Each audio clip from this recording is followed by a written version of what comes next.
Un jour, un homme nommé Gérard décide de faire une surprise à sa femme pour leur anniversaire de mariage. Il se dit aujourd'hui, je vais tout gérer. Elle va être époustouflée, il veut lui préparer un dîner romantique.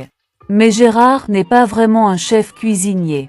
Il se rend donc dans un supermarché et achète tous les ingrédients nécessaires pour un dîner italien, pâtes, sauce tomate, parmesan, etc. Mais il se rend vite compte qu'il ne sait pas vraiment comment cuisiner.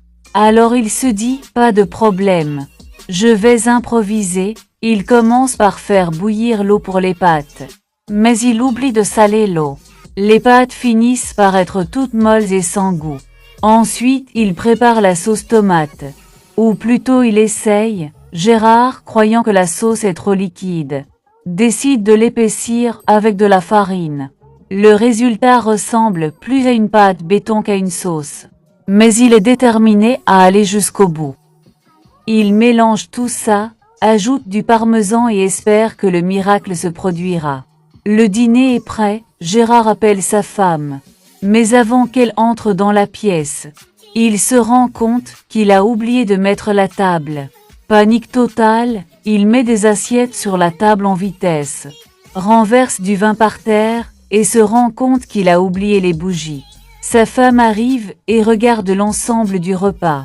Elle voit les pâtes, l'énorme tas de sauce béton et les assiettes éparpillées. Gérard tout fier lui dit « Voilà, mon amour, un dîner fait maison, spécialement pour toi. » Elle le regarde, lève un sourcil et répond « C'est toi qui as fait ça. » Parce que ça ressemble plus à un plat de désastre qu'à un dîner italien. Mais Gérard souriant répond « Tu sais quoi? L'amour, c'est aussi savoir apprécier les petites erreurs et l'initiative. » Elle éclate de rire, prend une bouchée des pâtes et fait une grimace. Gérard tout penaud lui dit « Bon, ok, la prochaine fois, on commande des sushis. » Et ils finissent la soirée en riant de ce dîner catastrophique, prouvant qu'un bon repas n'est pas toujours dans l'assiette, mais dans les moments partagés. J'espère que l'histoire vous a plu. Si tel est le cas, n'oubliez surtout pas de vous abonner pour ne pas manquer mes prochaines histoires.